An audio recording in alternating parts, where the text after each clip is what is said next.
Hello అందరికీ నమస్కారాలు. నా పేరు స్వప్న సుకూరి. నేను ఈరోజు మీ ముందుకు తీసుకొచ్చిన అంశం ఏంటిదంటే ఎస్ఐఆర్ బెంగాల్ అనేది ఈ మధ్యన రాజకీయాలలో దుమారం లేపుతున్న ఒక చర్చ అనేది.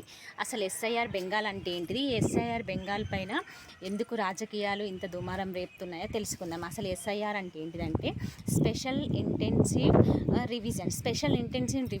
రివిజన్ అంటే ఏంటిదంటే దేశంలోని ఓటర్ జాబితాను ప్రక్షాళన చేయడానికి, అంటే ఒక ఖచ్చితమైన ఓటర్ జాబితాను రూపొందించడానికి కేంద్ర ఎన్నికల సంఘం అనేది ఒక చట్టాన్ని తీసుకొచ్చిందనమాట.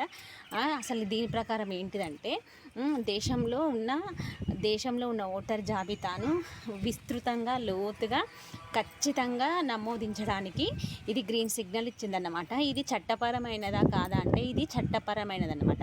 భారత రాజ్యాంగంలోని ఆర్టికల్ 324లోని ప్రజా ప్రాతినిధ్య చట్టంలోని సెక్షన్ 21లోని క్లాస్ 2A ప్రకారం ఇది చట్టపరమైనదన్నమాట.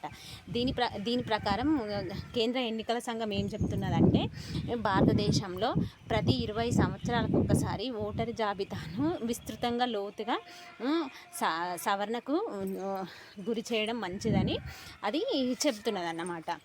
దీని ప్రకారం ఎస్ఐఆర్ అసలు ఎస్ఐఆర్ ఎందుకు తీసుకొచ్చిరంటే మన దేశంలో చనిపోయిన వారి పేరుని ఓటర్ లిస్ట్ నుంచి తీసేయడం, రెండవది ఏంటిదంటే మన దేశం నుంచి ఇతర దేశాలకు వలస వెళ్ళి అక్కడే సెటిల్ అయిన వాళ్ళ ఓటర్ ఐడిని తొలగించడం, అర్హత లేని వారి ఓటర్ ఐడిని తొలగించడం.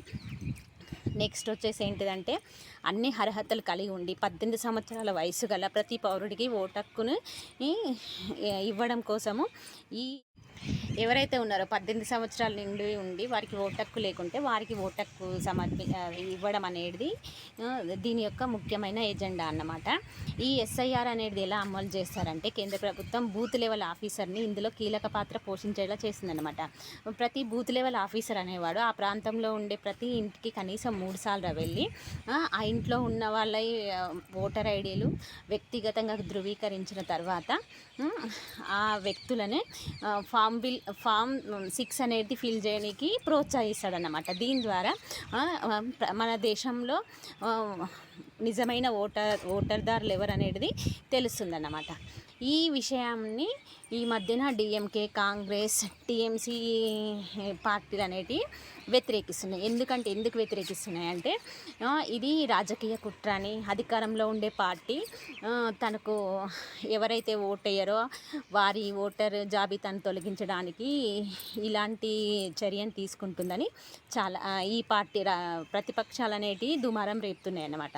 ఎందుకంటే అధికారంలో ఉన్న పార్టీ అనేది అది మైనారిటీలను, మహిళలను, నెక్స్ట్ వచ్చేసి వెనుకబడిన కులాల ఓటర్లను తొలగించేసి వాళ్ళకైతే ఎవరైతే సపోర్ట్ చేస్తున్నారో వాళ్ళ ఓటర్ జాబితానే ఉంచి మిగతా వాళ్ళని తీసేయడానికి ఇది పూనుకున్న ఒక చర్యగా వాళ్ళు వ్యతిరేకిస్తున్నారు.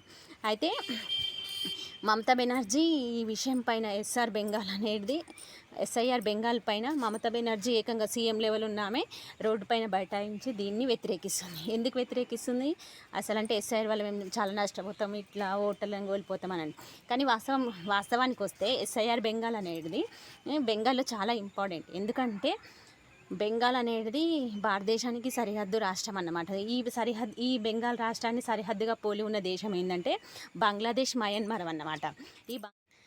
అయితే బంగ్లాదేశ్ నుంచి, మయన్మార్ నుంచి చాలామంది అక్రమ వలసదారులు అనేది వెస్ట్ బెంగాల్లో ప్రవేశించి అక్కడ తన జీవన మనుగడను సాగిస్తున్నారు అన్నమాట. ఇలా ఇతర దేశాల నుంచి వచ్చి మన దేశంలో అక్రమంగా నివసిస్తే అది దేశానికి ప్రమాదం కాదా? టెర్రరిజం లాంటి కొన్ని దేశద్రోహ చర్యలను ప్రోత్సహించినట్టే కదా.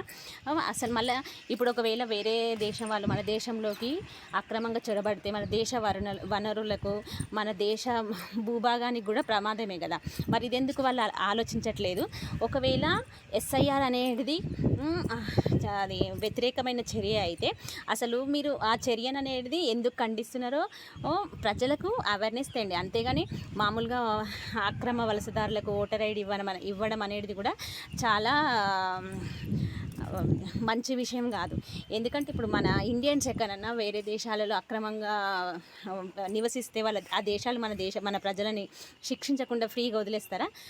మరి మనకొక్క న్యాయం, వాళ్ళకొక్క న్యాయం. అసలు వేరే దేశాల వాళ్ళని మన దేశంలోకి అక్రమంగా అది చొరబడ్డానికి మనము ఛాన్స్ ఇవ్వకూడదు కదా. అది మన దేశానికి చాలా తీవ్రమైన నష్టం కదా.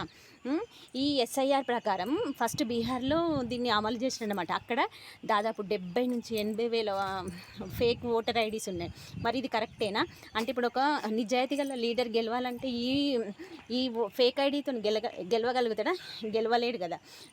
ఇప్పుడు సేమ్ ఎస్ఐఆర్ బెంగాల్లో అమలు చేస్తే 14 లక్షల ఫేక్ ఓటర్ ఐడీస్ ఉన్నాయి. మరి ఇది ఎంతవరకు కరెక్ట్? అసలు 14 లక్షలు అంటే దాదాపు 70 నుంచి 80 15 లక్షల ఓటర్ ఐడీస్. అంటే ఒక లీడర్ మన మంచి నాయకత్వం ఉన్న లీడర్ని ఎన్నుకోవాలంటే ఇవి మనకు చాలా దాన్ని గెలిపేయడానికి చాలా ప్రాబ్లం అవుతుంది. దొంగ ఓట్లు కూడా మన దేశానికి తీవ్ర నష్టాన్ని కలగజేస్తాయి. మరి అవెందుకు ఆలోచించట్లేదు? ఏది ఏమైనప్పటికీ ఎస్ఐఆర్ బెంగాల్లో టీఎంసీ ప్రభుత్వం చేస్తున్నది అనేది నా అభిప్రాయం ప్రకారం అనేది చాలా తప్పే. అది దేశానికి ప్రమాదకరమైన చర్యనే. ఇదే విషయాన్ని కాంగ్రెస్ డిఎంకే వాళ్ళు కూడా వ్యతిరేకిస్తున్నారు. ఎందుకంటే నెక్స్ట్ 2026లో ఇక్కడ తమిళనాడులో, కేరళ, పశ్చిమ బెంగాల్ ఎలక్షన్స్ ఉన్నాయి కదా. అవి ఇప్పుడు ఓటర్ ఐడీస్ తీసేస్తే మాకు ప్రాబ్లం అవుతుంది ఇలా అని వాళ్ళు వ్యతిరేకిస్తున్నారు. సో ఫ్రెండ్స్, మీ ఎస్ఐఆర్ పైన మీ కామెంట్స్ ఏంటి? అసలు ఓటర్ జాబితా ప్రక్షాళన మంచిదా కాదా? ఫేక్ ఐడీస్ ఉంటే మంచిదేనా? అసలు మీ అభిప్రాయాన్ని తెలియజేయండి. నచ్చితే నా వీడియోని లైక్ చేయండి, షేర్ చేయండి, సబ్స్క్రైబ్ చేయండి.